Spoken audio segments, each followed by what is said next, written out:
Encore un facteur positif, c'est qu'on fait de l'avance. Cette fois, on travaille 3 lignes à la fois. Ça change la vie par rapport à avant quand on avait le retourneur dans le bac. Ça, c'est vraiment le pire des coins à botteler. À moins que la botteleuse explose, genre juste maintenant.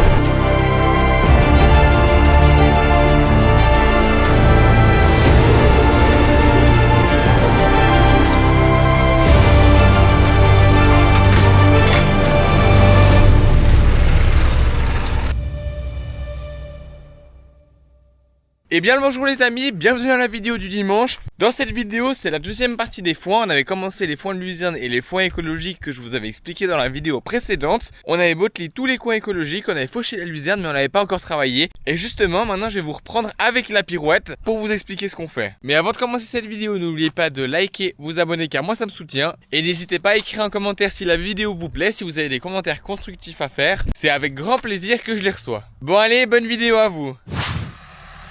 Là vous êtes peut-être en train de vous dire, mais Lucas, pourquoi tu passes la pirouette? Qu'est-ce qui a changé? C'est simple, entre la première et la deuxième coupe, on a fait une modification, on a ajouté le boîtier andin de nuit. Le boîtier andin de nuit, il permet que les toupies tournent plus lentement. Vous voyez, mon papa est en train de faire les andins de nuit juste ici et on se retrouve avec un andin qui est beaucoup plus large. Donc ça, c'est l'andin qui a été fauché. Cet andin, si on avait une semaine de beau non-stop, on aurait pu le laisser comme ça et il aurait séché avec le temps en dessous. Mais là, vu qu'il pleut demain après-midi, on a décidé d'accélérer un petit peu le processus et cette machine fait partie de l'accélération de ce processus. La pirouette, elle va venir, elle gratte sur le côté pour aérer un petit peu l'andin, pareil de l'autre côté. Et en fait, en prenant sur les côtés, ça ramène un petit peu le verre en surface. Et juste pour voir l'efficacité, il y a juste à regarder la couleur des andins. Donc ici, andin blanc, il a été exposé au soleil. Lui, andin vert, donc c'est le dessous de l'andin.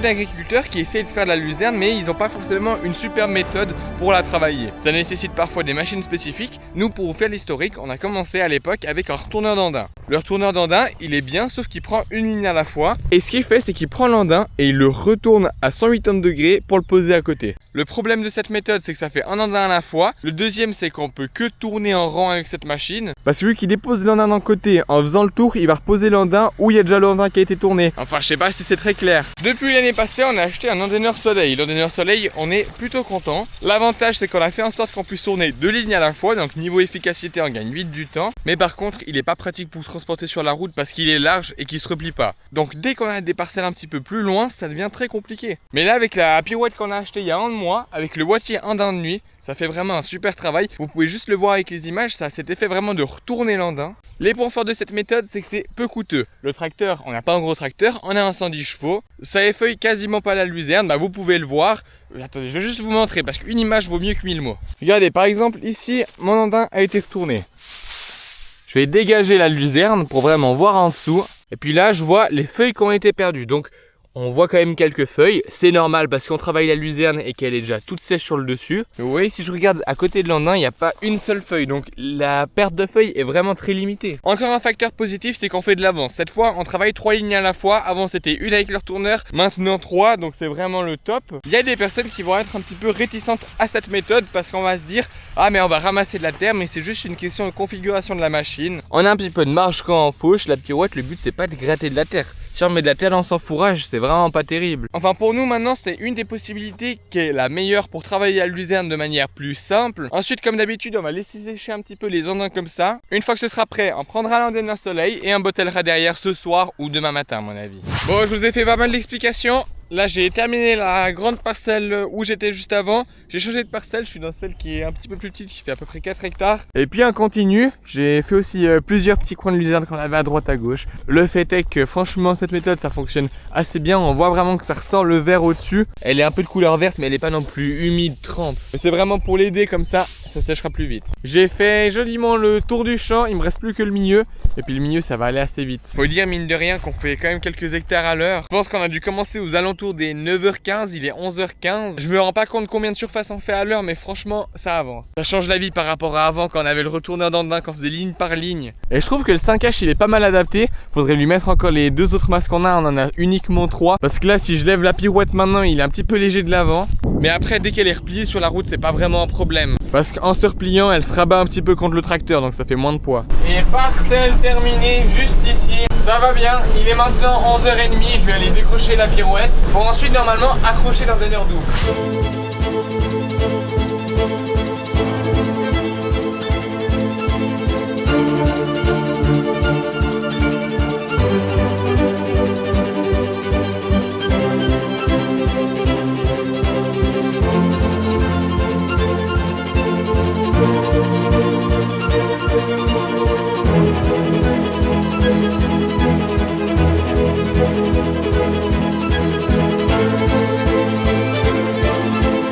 Bon les amis, je vous ai pas filmé, on a fait le crêle le plus pentu de l'exploitation. Enfin oui, je vous ai quand même filmé quelques images, mais j'ai pas parlé par-dessus. Juste ici, il y a une botte que j'ai oublié de lier, c'est ma faute. Puis là, il y a mon papa qui va faire la ligne qui est tout en bas, là c'est assez pentu. Vous allez de toute façon pas vous rendre compte, mais c'est hot.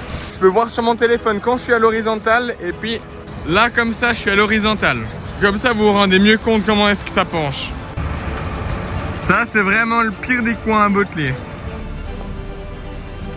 Bon bref, il n'y a pas grand chose à dire dessus, mis à part que ça penche, faut faire gaffe, faut faire attention. Ce chemin on le prend chaque année, donc on sait que c'est à peu près sûr.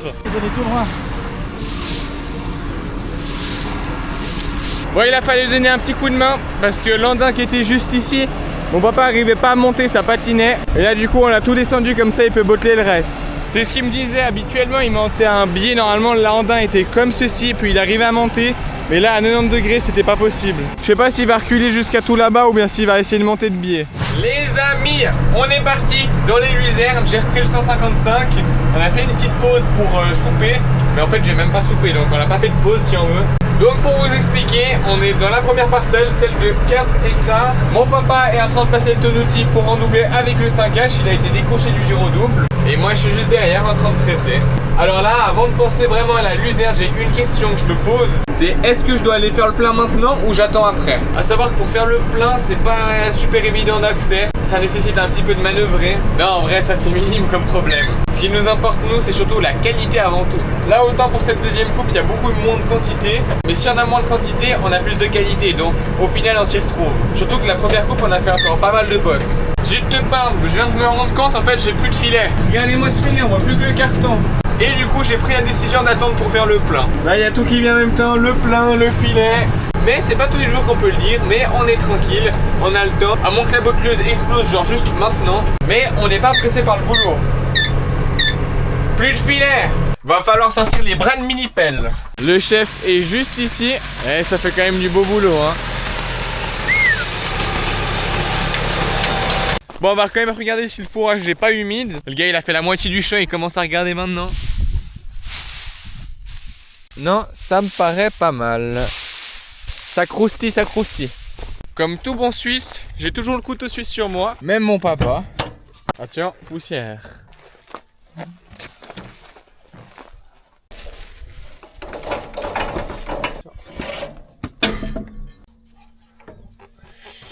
En dessous.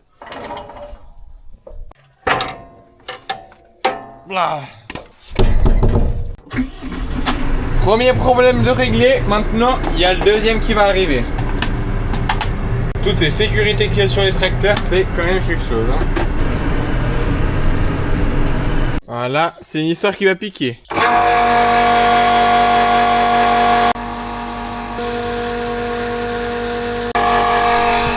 Ah ça monte, ça monte. Aïe aïe aïe, ouais. 180 litres demi, là ça pique. À coup de 2 balles le litre, ça fait vite mal. Mais vous allez rire, il y a 4 secondes je vous ai dit ouais on n'est pas stressé par le boulot. De toute façon à moins que la presse elle explose, va rien avoir. Vous rigolez, j'ai eu un code erreur. C'est pas vraiment un code erreur, c'est un symbole qui se mettait mais qui ne s'enlevait plus. Il me disait faut ouvrir la porte, mais je comprenais pas moi. Mais en fait il me disait pas vraiment d'ouvrir la porte. Du coup moi j'ai ouvert la porte comme un imbécile, j'ai laissé ma botte que je venais de commencer. Et puis en fait, j'avais oublié de remettre le frein du filet. Là était l'erreur. Puis moi j'étais embêté, j'ai demandé à ChatGPT qu'est-ce que ça peut être. Il m'a parlé du capteur, de ci, de ça. Je suis allé regarder le capteur, je me suis dit, mais pourquoi ça aurait un lien? Après mon papa, il est arrivé vers moi. Il a regardé la presse, il a dit ah c'est ça le problème. Et en effet j'ai plus de symbole qui se met sur l'écran. Mais c'est vrai que ça j'aurais dû y penser vu qu'on venait de changer le filet et que le symbole il est apparu juste après coup. C'est forcément que ça devait avoir un lien.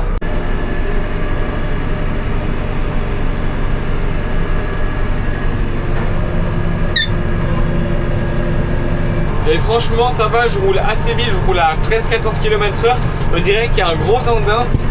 Mais l'andin il est surtout aéré avant d'être gros. Les amis, première parcelle terminée. Regardez-moi juste cet ensemble. Magnifique ensemble qui va de toute beauté. J'ai allumé les feux et puis les gyros pour faire quelques photos. Mais autrement, on a quand même quelques bottes dans cette parcelle. C'est pas si mal. Là, il y a mon papa qui est en train de faire de l'avance dans l'autre parcelle. Donc faut gentiment que j'aille, que je le rattrape un petit peu. Parce qu'après, plus on finit tard, plus il y a de la rosée qui va monter. Mais on a encore de la marche parce qu'on est au mois de juin. Et puis vraiment, on a un magnifique ciel pour cette fin de journée. C'est quelque chose. Ça, je pense que c'est mes moments préférés dans l'année. 27 bottes dans cette parcelle, c'est impeccable. 27 bottes pour 4 hectares, c'est pas énorme quand on y pense. Mais n'empêche, ça fait déjà de la bonne qualité. 27 et c'est noté. Place au champ suivant et là, on veut faire un peu plus.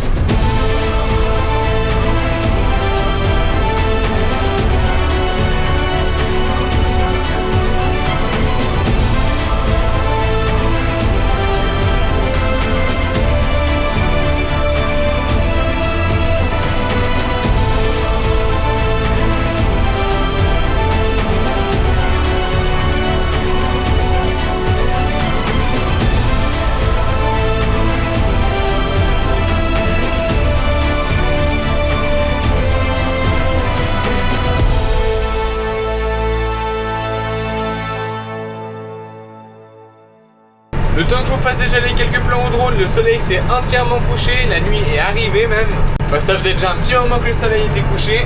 Il est actuellement 22h09 et on a bientôt terminé le détourage du champ, mais il faut savoir qu'on va quand même assez vite. Ah franchement, là on est bien, le papa juste ici, avec ses phares LED, on voit comme de jour d'ailleurs. J'ai de la compagnie. Toutes ces petites bestioles là qui volent autour de ta cabine, c'est toujours l'enfer. Parce que dès que tu dois sortir de ta cabine, voir un truc sur ta machine ou quoi que ce soit, t'as toutes ces bestioles qui rentrent à l'intérieur de ta cabine, c'est l'enfer. Je sais pas les agriculteurs, si vous avez des techniques par rapport à ça, moi j'en ai une. Et c'est tout con, ça consiste à juste faire ça. Je désactive les feux pendant 15 secondes et puis après je descends de mon tracteur. Mais dès que je travaille, il faut que je les rallume parce que je vois pas bien s'il y a les paquets à droite à gauche. Là, il est actuellement 23h et je pense qu'on va avoir terminé dans à peu près 30 minutes. Là, on arrive gentiment sur les derniers hectares qui nous restent à faire. Je pense qu'on doit être à peu près à 2 hectares manquants. Parcelle terminée. Total d'exactement 56 bottes. 56 bottes pour 8 hectares et demi, ça fait à peu près le même rendement que dans l'autre parcelle. Bon bref, vous avez l'habitude. J'arrive, hop, je note. 56, c'est noté. Et là, on supprime. Parfait, c'est bon. Hop là. Bon allez, moi je vous souhaite une bonne nuit.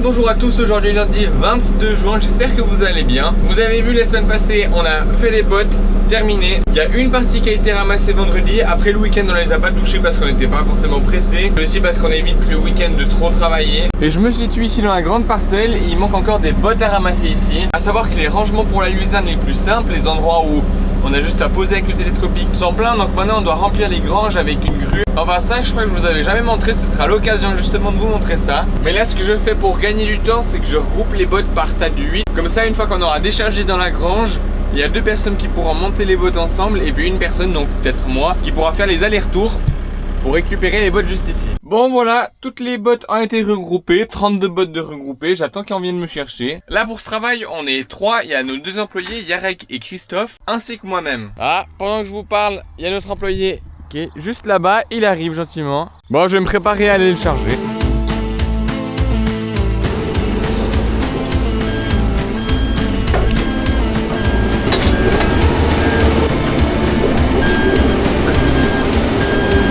Donc voici la grange en question. Une grange qui se situe au milieu du village et puis il y a une grue qui est juste là-haut. Et avec cette grue, on peut choper les bottes qui sont en haut pour les amener. La grue est guidée sur un rail pour aller de ce côté ou bien de l'autre. Et comme ça, on peut ranger des bottes. Donc là, on fait 3 étages de bottes. Il y a toujours le Weidman juste à côté pour pouvoir amener les bottes vu qu'il n'y a pas énormément de place. Et après, on a un deuxième rangement de ce côté.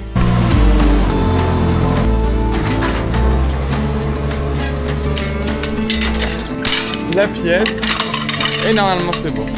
On est obligé de faire comme ça parce qu'on n'a pas énormément d'endroits de stockage. Enfin de stockage rapide, le mieux ce serait de pouvoir mettre avec un télescopique sur 5 ou 6 de hauteur. Mais là ma foi c'est comme ça pendant un certain temps.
De ces grues, c'est plus il y a de poids, plus ça va serrer. C'est pour ça que même si c'est pas serré à 100%, c'est pas trop de soucis. Mais en fait, en montant la botte, ça va faire du poids et ça va serrer davantage.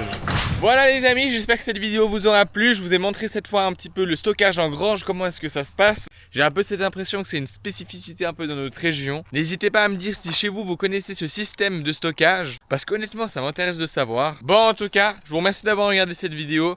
N'oubliez pas de liker, vous abonner. Et puis nous, on se dit à la semaine prochaine pour les moissons d'orge.